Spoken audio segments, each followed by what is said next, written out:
Welcome to qnawire. Problem 121 asks you to look at the diagram that represents solid carbon dioxide or dry ice and figure out which of the diagrams A through C best represents the sublimation or direct conversion to gas of carbon dioxide. So remember the carbon dioxide's formula here is CO2. So each unit of carbon dioxide, each molecule of carbon dioxide rather, would look like this. So the three different diagrams for how this might look when dry ice goes straight to gas or sublimates look a little bit like this.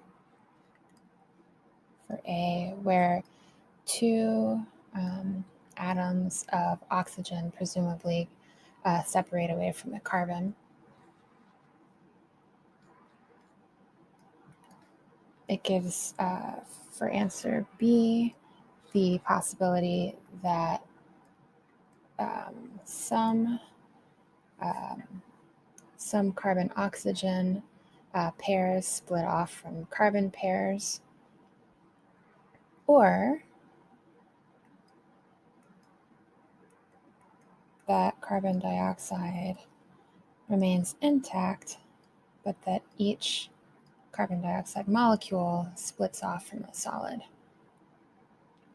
And so if you keep in mind, basically, if you think about how water, for instance, converts between ice, a solid, and liquid, it's still water. So, no matter what happens to ice, whether it's, H2O as a solid block or H2O as a puddle, it's still H2O. Still two hydrogen atoms attached to one oxygen here. The same thing can be said about carbon dioxide when it sublimates. It's the same sort of state conversion between solid, liquid, gas, except instead of going from solid to liquid to gas, it sort of skips the liquid state. And so the best answer here then is that when carbon dioxide sublimates, it doesn't really become some other substance such as A and B suggest, but it remains carbon dioxide, two oxygens and one carbon, simply in gas form instead of a solid.